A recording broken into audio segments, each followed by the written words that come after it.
Praise the Lord. सबको जय मसीह की। प्रभु का धन्यवाद हो आज के दिन के लिए। प्रभु ने फिर से मौका दिया कि मैं आप सब लोगों के बीच में इस वचन को शेयर कर सकूं। हर भलाई के लिए खुदावंद का धन्यवाद करती हैं। वो आदर और महिमा के योग्य है।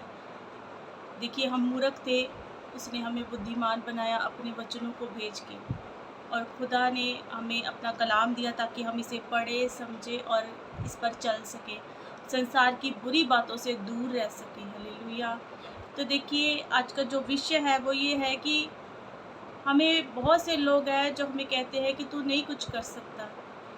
हमें कमज़ोर बनाते हैं और हमें कहते हैं कि तेरे से कुछ नहीं होगा, तू मंदबुद्धि है, तू मूर्ख है। लेकिन एक बात याद रखिए, परमेश्वर का वचन कहता है उसने जगत के मूर्खों को चुन लिया ताकि वो बुद्धिमानों को मूर्ख ठहराए। कभी भी जब आपके जीवन में ऐसी परिस्थिति आए, कोई भी ऐसा इंसान जब आपको झुकाने की कोशिश करे, टांग खींच कर नीचे गिराने की कोशिश करे, चाहे वो चर्च कलीसिया में हो या फिर आपके फैमिली में हो, आपके कहीं आप जॉब करते हैं, कहीं भी ऐसा इंसान हो, तो आपने कमज़ोर नहीं पड़ना। क्योंकि परमेश्वर का वचन कहता है 2 तीमुथियुस की एक की हम साथ में देखते हैं, लिखा है, परमेश्वर ने हमें भय की नहीं पर सामर्थ और प्रेम और संयम की आत्मा दी है। खुदा ने हमें डर की आत्मा नहीं दी है कि हम डरते रहें इन चीज़ों से।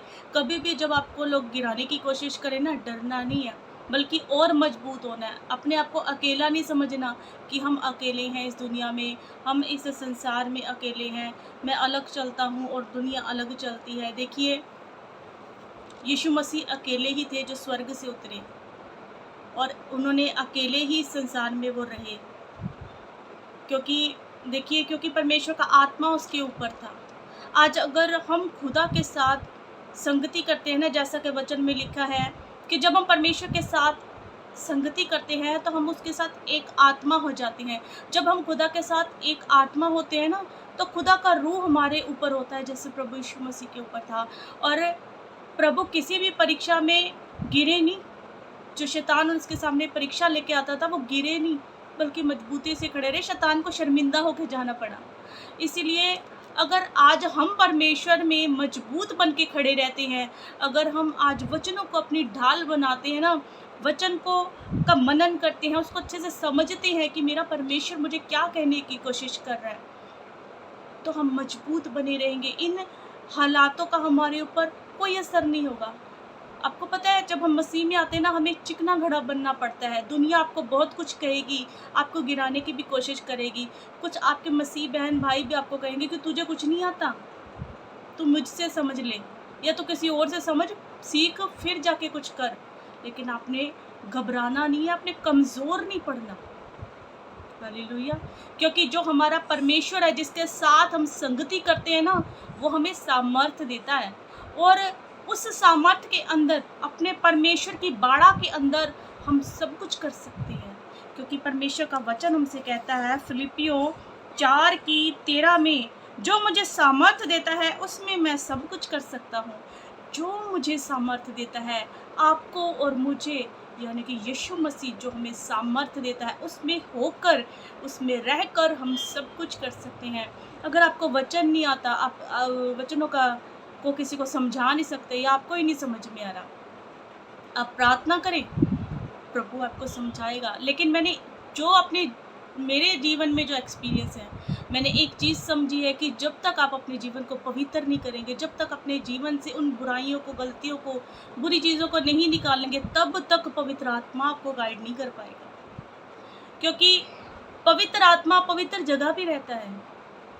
जब आप पवित्र संगति में रहना शुरू करोगे ना, आपके अंदर से बुरी चीज़ें चीखे मार मार कर निकलेंगी बाहर, झूठ निकल जाएगा आपके अंदर से। जब आप वचनों के साथ संगति करोगे, अपनी चर्च कलीसिया में जो वचनों को सिखाते हैं, उन लोगों के साथ संगति करोगे और अच्छे अच्छे प्रभु की बातें सीखोगे, संसार की गंदी बातों से, संसार के आकर्षण से, उन बुराइयों से, उन झूठ से जो आज संसार में फैला रखा है शैतान ने, उनसे जब परहेज करोगे, उनको छोड़ोगे और पवित्रताई में रहना शुरू करोगे ना, तो पवित्र आत्मा आपको गाइड करेगा, आपको समझाएगा, और तब आपको वचन समझ में भी आएगा।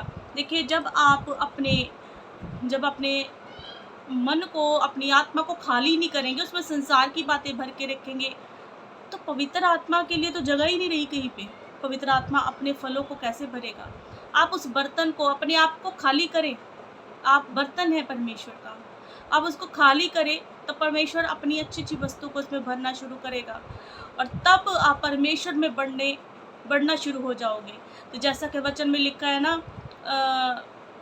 भजन संहिता 23 के अंदर कि तू मेरे दुश्मनों के सामने मेरे लिए मेज बिछाता है, तब खुदावंद आपके जो दुश्मन है, आपके विरोधी हैं, जो आपको नीचा दिखाते हैं, उनके सामने आपके लिए मेज बिछा देगा।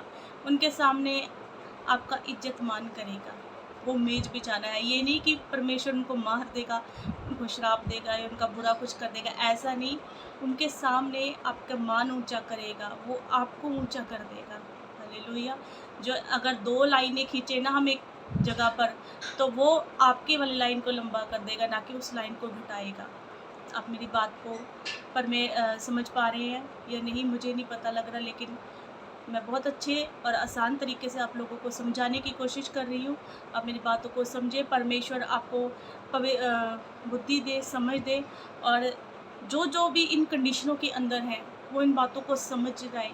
जितना ज़्यादा आप खुदा के साथ संगति करोगे, जितना ज़्यादा आप वचनों के साथ संगति करोगे, वचनों में जितना आप घुसोगे ना, जितना आप बाइबल को पढ़ोगे, मनन करोगे, उसका एक-एक वर्ड को अच्छे से समझोगे कि क्या परमेश्वर कहना चाहता है, तब आपको बातें समझ में आएगी। आप चलना शुरू करोगे और आगे बढ़ते ही जाओगे। शैतान भी कुछ नहीं बिगाड़ पाएगा आपका, क्योंकि उसको रास्ता ही नहीं मिलेगा आपके जीवन में घुसने का, क्योंकि पूरा सारी की सारी जगह तो आपकी पवित्र आत्मा से भरी पड़ी है, तो उसको तो जगह ही नहीं मिलेगी।